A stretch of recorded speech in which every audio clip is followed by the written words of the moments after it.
Abres los ojos y percibes el intenso aroma a incienso mezclado con algo menos noble. Estiércol de caballo, cuerpos sin lavar y pescado. Estás en una cama de paja cubierta con sábanas ásperas, en una habitación oscura con paredes de piedra. A través de la pequeña ventana irregular ves una ciudad que no reconoces. Casas de varios pisos se apiñan en calles estrechas y sinuosas. Las torres de las iglesias perforan el cielo en todas direcciones y en el horizonte algo que te acelera el corazón, el río Tajo, pero no el Tajo que conoces. Este es dorado, reluciente, lleno de barcos con velas triangulares y embarcaciones extrañas. Y entonces encuentras un trozo de papel amarillento sobre la tosca mesa de madera. Una fecha escrita con letra antigua. 31 de octubre del año de Nuestro Señor, de 1755. Se te hiela la sangre. Sabes exactamente dónde estás y qué sucederá en menos de 24 horas. Mañana, 1 de noviembre, a las 9:40 h, Día de Todos los Santos, uno de los terremotos más devastadores de la historia europea azotará Lisboa. Magnitud 8,7 en la escala de Richter. 6 minutos de temblores derribarán el 85% de los edificios. A continuación, un tsunami de 20 metros arrasará la zona ribereña. Y por último, los incendios arderán durante 5 días consecutivos. Más de 60.000 personas morirán. La pregunta no es si intentarías advertir a la población, es si alguien te creería antes de ser quemado por hereje. Porque en los próximos minutos les mostraré que en 1755, en una Lisboa profundamente católica, predecir catástrofes se consideraba una blasfemia, y que conocer el futuro en una sociedad que creía que solo Dios conocía el día del juicio podía ser su mayor peligro. Prepárense, porque esto no es solo una prueba de supervivencia, es una confrontación entre la ciencia y la fe, entre el conocimiento y la ignorancia, entre una mente moderna y una civilización que aún quemaba a la gente por mucho menos. Son las 6 de la mañana del 31 de octubre. Faltan exactamente 27 horas y 40 minutos para el terremoto. Primera evaluación, sus recursos. Se encuentra en Lisboa, la cuarta ciudad más grande de Europa, con 275,000 habitantes. Una metrópolis impresionante para su época. El oro de Brasil fluye por sus calles como el agua. Los palacios rivalizan con Versalles. La Ópera del Tajo, inaugurada en marzo, se considera la más lujosa del mundo. Lisboa es el centro del comercio mundial de especias, diamantes y oro. Pero enseguida te das cuenta de la brutal realidad. Las calles están sucias. Se arroja basura desde las ventanas al grito de «agua, por favor». Perros callejeros se pelean con cerdos por la basura. El olor es nauseabundo. Y por todas partes, una jerarquía social rígida como el granito. Un hecho histórico brutal. En 1755, el 90% de la población portuguesa era analfabeta. Solo nobles, clérigos y algunos comerciantes sabían leer. Cuestionar a la Iglesia era herejía, castigada con la muerte, y la Inquisición estaba activa. Solo en 1750, 5 años antes, quemaron a 23 personas en Lisboa por delitos contra la fe. No tienes credibilidad ni posición social, solo tu conocimiento. Y ese conocimiento, en una sociedad donde supuestamente solo Dios conoce el futuro, puede considerarse demoníaco. 9 a.m., 31 de octubre. Faltan 24 horas y 40 minutos. Decides empezar con sutileza. Te diriges al barrio de Ribeira, el corazón comercial de la ciudad, donde comerciantes ingleses, flamencos y españoles hacen fortuna. Te acercas a un comerciante de especias e intentas una estrategia indirecta. Señor, he oído que ha habido terremotos recientemente. Quizás sería prudente mantenerse alejado de la zona ribereña mañana. El comerciante te mira con desdén. Los temblores son obra de nuestro Señor. Si Él quiere que muera, moriré donde Él determine. ¿Y quién eres tú para cuestionar los designios divinos? Aquí está tu primer gran obstáculo. En 1755 todo es voluntad divina. Enfermedades, accidentes, catástrofes. Todos son pruebas de Dios o castigos por los pecados. Sugerir que se puede prever o evitar una tragedia es cuestionar la providencia divina. Es herejía. Y lo que es peor, no tienes posición social. Tu ropa, tu falta de documentación, tu acento extraño, todo te hace parecer forastero. Y los forasteros son vistos con extrema sospecha. Mediodía 31 de octubre. Faltan 21 horas y 40 minutos. Cambias de estrategia. Vas al Terreiro do Paso, el centro del poder real, donde se encuentra el Palacio de Ribeira. Quizás si logras una audiencia con alguien influyente. Pero he aquí otro hecho brutal. La jerarquía social es impenetrable. Para hablar con un noble, necesitas que otro noble te presente. Para hablar con un clérigo de alto rango, necesitas credenciales religiosas. Y para hablar con cualquier autoridad, necesitas documentos que no posees. Literalmente, no eres nadie en una sociedad donde tu identidad está definida por tu posición en la jerarquía social. Intentas hablar con los guardias del palacio. Necesito hablar urgentemente con el marqués de Pombal sobre un peligro inminente para la ciudad. Los guardias ríen. Sebastián José de Carvalho e Melo, el futuro marqués de Pombal, es secretario de Estado. No recibe a mendigos ni a locos que dicen conocer el futuro. Si tienes visiones, dice uno de los guardias, ve a buscar a un sacerdote. Pero ten cuidado, joven. Cualquiera que diga conocer los planes de Dios puede acabar en las llamas de la Inquisición. La amenaza es real.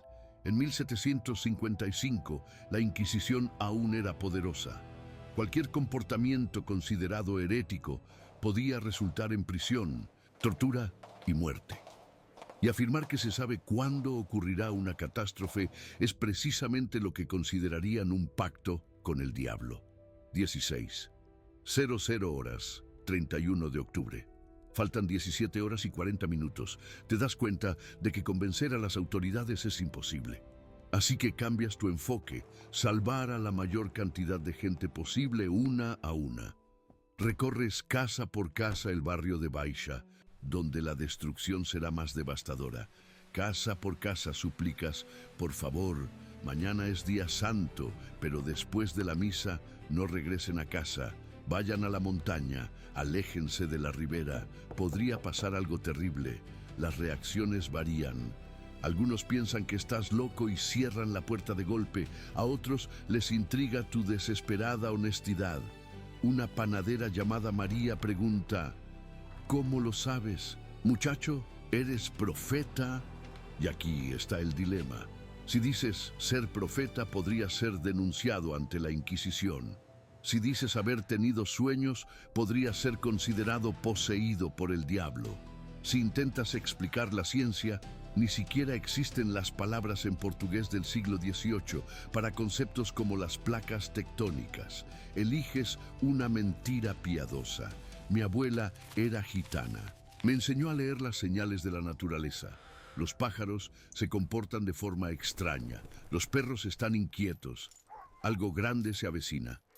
Algunas personas aceptan pasar el día fuera de casa. Quizás 50 o 60 familias. Es una pequeña victoria, pero algo es algo.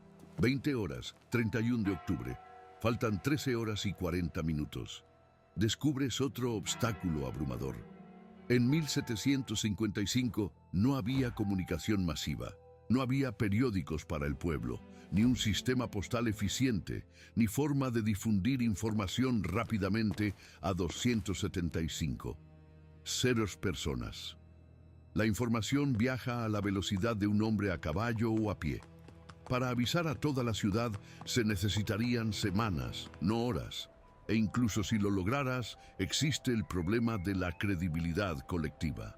Un rumor de que la ciudad será destruida mañana causaría pánico masivo, disturbios, saqueos, caos total. Las autoridades te arrestarían no por lo que sabes, sino por los disturbios públicos que crearías. Medianoche del 1 de noviembre, faltan 9 horas y 40 minutos. Es el día de Todos los Santos. Las iglesias estarán abarrotadas para las misas matutinas. Te das cuenta de algo terrible. La mayoría de las muertes ocurrirán en las iglesias. Los edificios religiosos, con sus pesadas estructuras de piedra, serán los primeros en derrumbarse. La Iglesia Patriarcal de Lisboa, la Iglesia del Carmen, el Convento de la Trinidad, todos repletos de fieles cuando se produzca el terremoto. ¿Y a dónde correrá la población cuando comiencen los temblores? Precisamente a las iglesias, buscando la protección divina. Pasas la noche probando una última estrategia. Vas de iglesia en iglesia, alertando a los sacristanes. Padre, le pido que considere celebrar la misa de hoy al aire libre. Tengo un pésimo presentimiento sobre la seguridad de los edificios, pero aquí te enfrentas a la mentalidad religiosa de la época. Los sacerdotes invariablemente responden: la casa de Dios es el lugar más seguro que existe. Si nuestro Señor quiere llamarnos así, que sea a su santa casa. Para ellos, morir en una iglesia durante la misa es casi una bendición. Es morir en gracia, con el alma purificada. Sugerir que huyen de la iglesia es sugerir que desconfían de la protección divina. 6 a.m., 1 de noviembre. Faltan 3 horas y 40 minutos. Las campanas de la iglesia empiezan a repicar. Es el Día de Todos los Santos, una de las fechas más sagradas del calendario católico. Toda la ciudad se dirige hacia las misas, familias enteras vestidas con sus mejores galas, niños con velas, ancianos apoyados en bastones. Ves una Lisboa que nunca volverá a existir. La Ópera del Tajo con sus columnas doradas, el Palacio de la Ribeira con sus imponentes torres, la Biblioteca Real con 1000 volúmenes únicos, la Casa de la India con sus salas repletas de especias y sedas orientales. En unas horas todo esto será solo un recuerdo. Haces un último intento desesperado.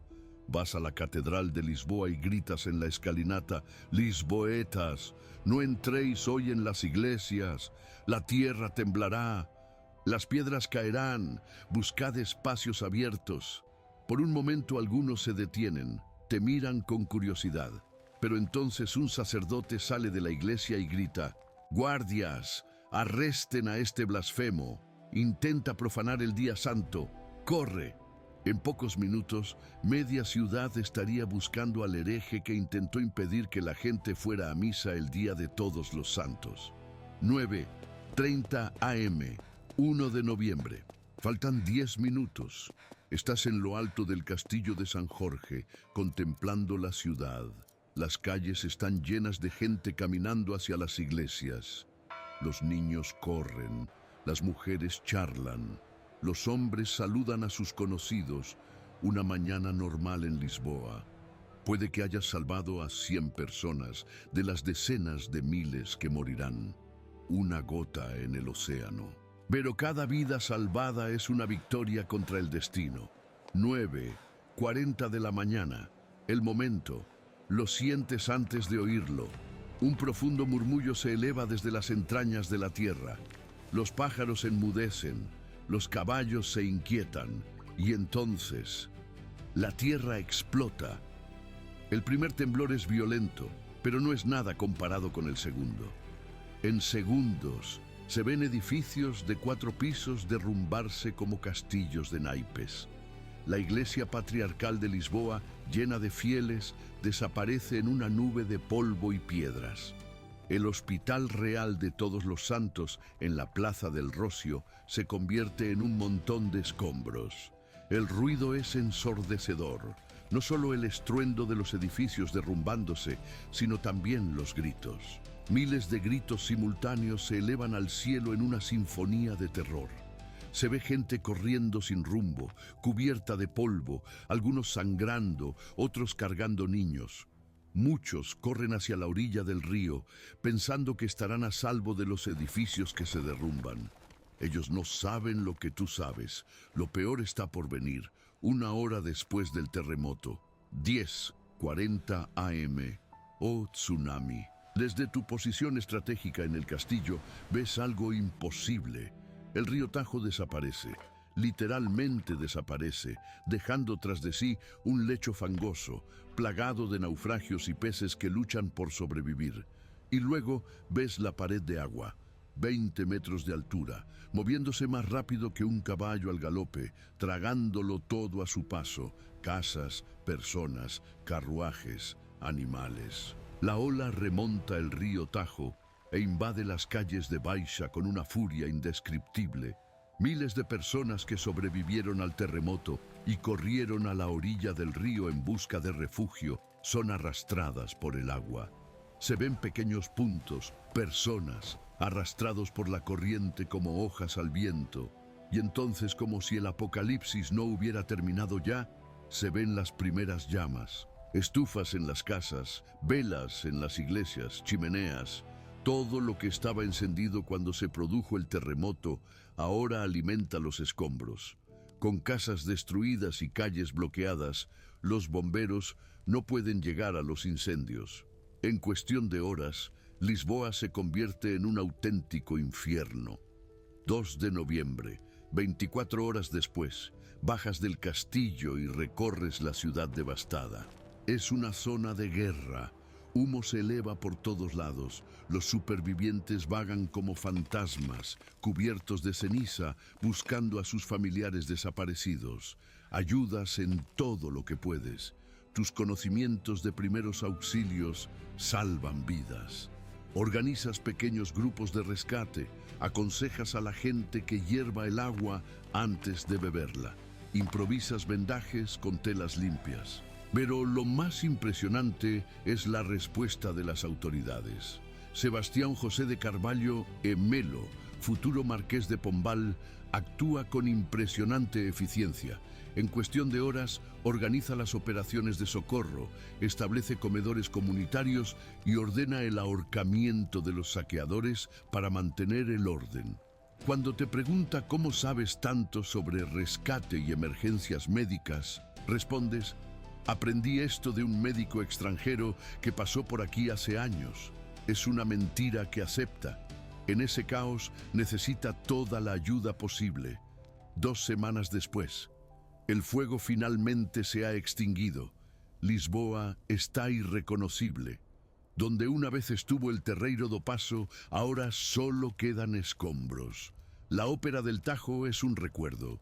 La Biblioteca Real, con sus tesoros únicos, se ha convertido en cenizas, pero presencias algo extraordinario. La reconstrucción ya ha comenzado. Pombal no se limitará a reconstruir la ciudad vieja. Creará una nueva Lisboa, con calles anchas, edificios antisísmicos y una planificación urbana revolucionaria. Sugieres sutilmente algunas ideas.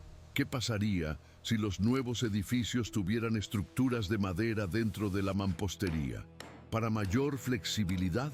¿Y si las calles fueran más anchas para facilitar la evacuación? Algunas de sus sugerencias se incorporan al proyecto. La jaula pombalina, una estructura de madera dentro de los muros, se convierte en el estándar.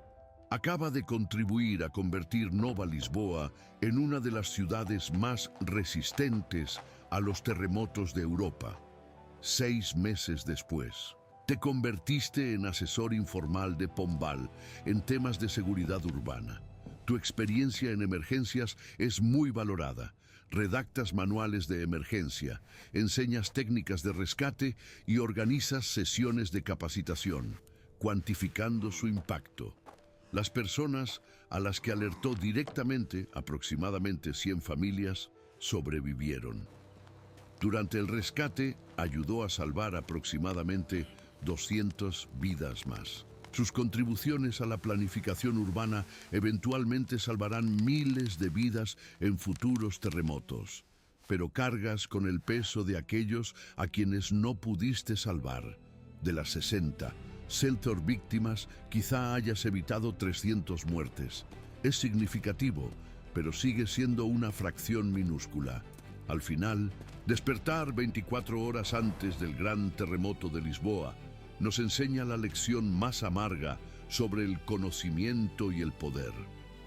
Conocer el futuro no basta cuando la sociedad no está preparada para aceptar la verdad. Usted se enfrentó a 3 obstáculos insuperables: la mentalidad religiosa que veía todo como voluntad divina, la jerarquía social que impedía que los forasteros fueran escuchados y la falta de tecnología para la comunicación masiva. Pero también descubrió que el heroísmo no tiene por qué ser grandioso. Cada vida salvada importa, cada pequeña contribución cuenta, y a veces sembrar semillas para el futuro es tan importante como salvar vidas en el presente.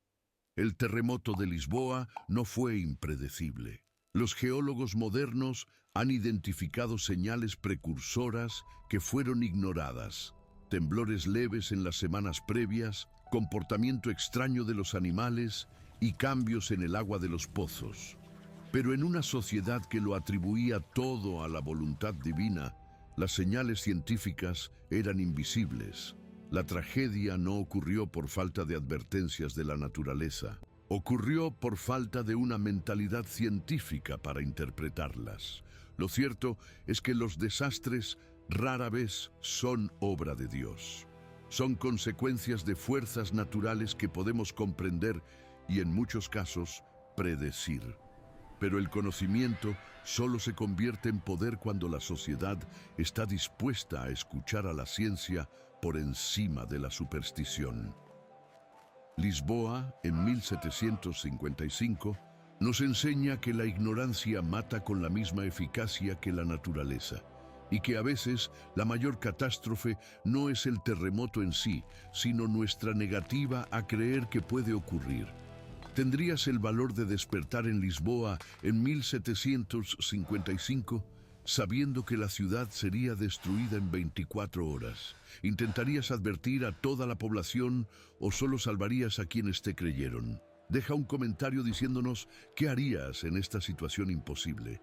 Si este vídeo te hizo reflexionar sobre el poder del conocimiento y los peligros de la ignorancia, deja un me gusta y suscríbete al canal para más viajes históricos imposibles. Gracias por ver el vídeo. Nos vemos en el próximo.